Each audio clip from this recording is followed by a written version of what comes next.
Hello and welcome to Don Gomet channel. The story so far.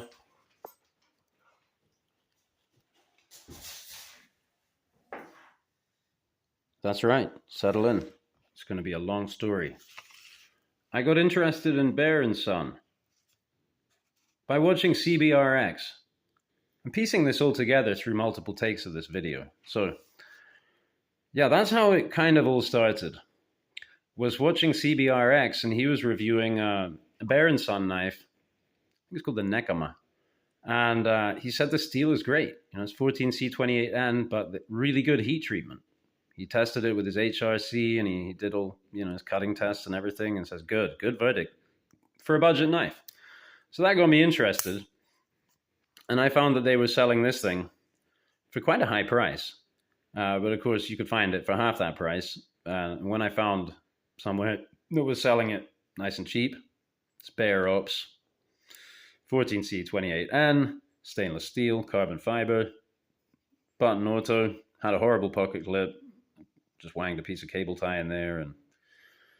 And now, it rides deep pocket, which means if you put anything in your pocket or touch your pocket the wrong way, it opens in your pocket.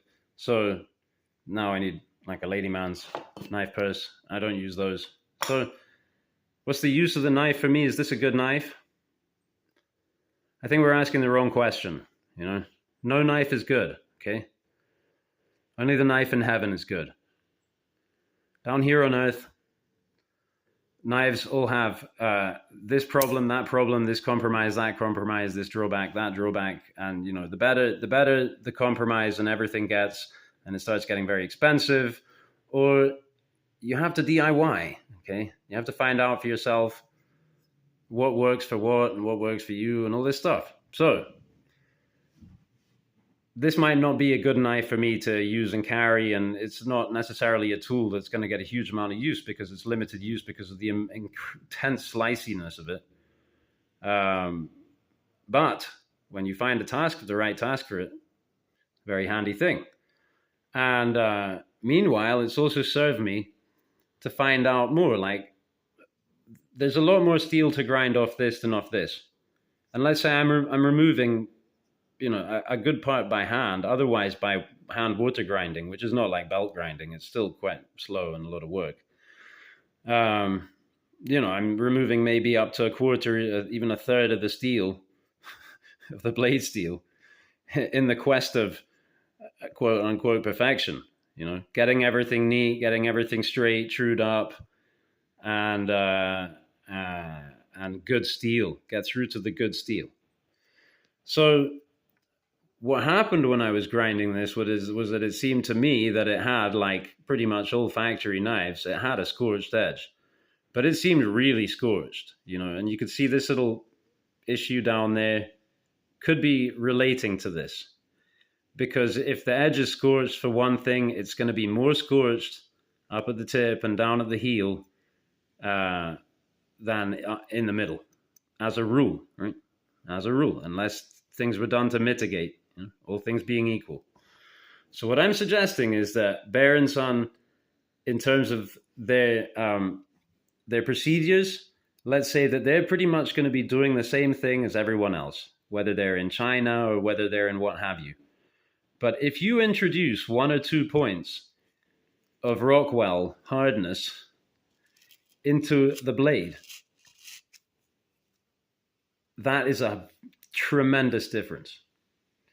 You're not making it, it's only 1 out of 60 harder to now make the rest of the knife. It could be twice as hard to complete the knife because you have 2 points on the Rockwell. That's what I'm positing. Why?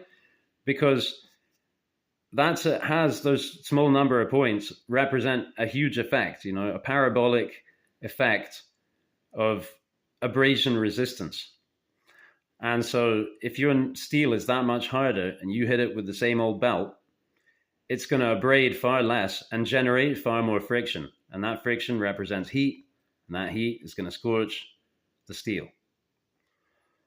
So I suggest that how these knives were made is not the optimal. But, that's not the question. The question is for the price point, for the end user? These are the questions, right? Because somebody who wants a knife that cuts okay out of the box might have been just about content, let's say normal civilian, with this knife, how it came out of the box. You could cut stuff with it.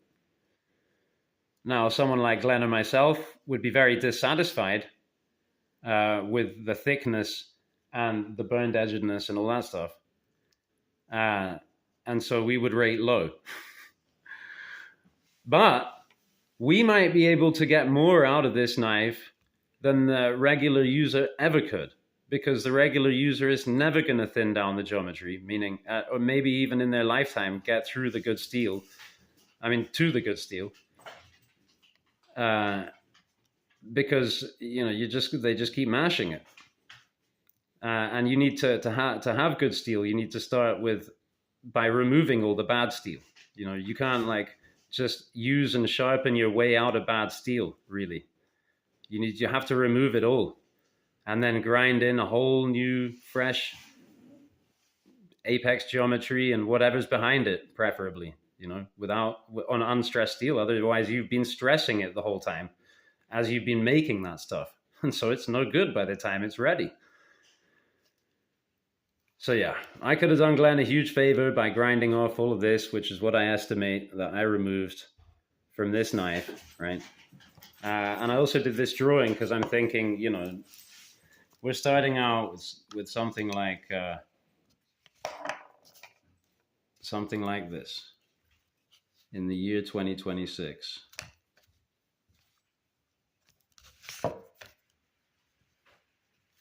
So I'm looking at this through the camera, so it's working out a little weird, right? But, he likes the handle. I like the handle. I think I could do with a taper tang, but you could taper the tang and, reinstall this somehow. So 2026. How can I do this? I'm going to pop it up.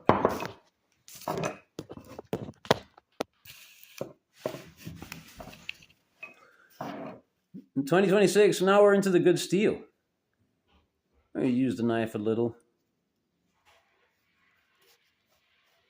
2027.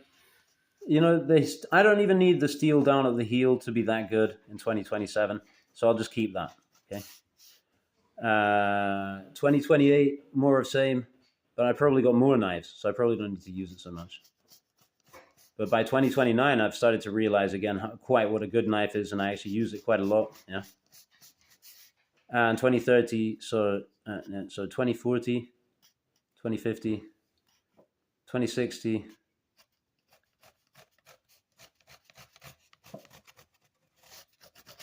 Yeah. Sorry.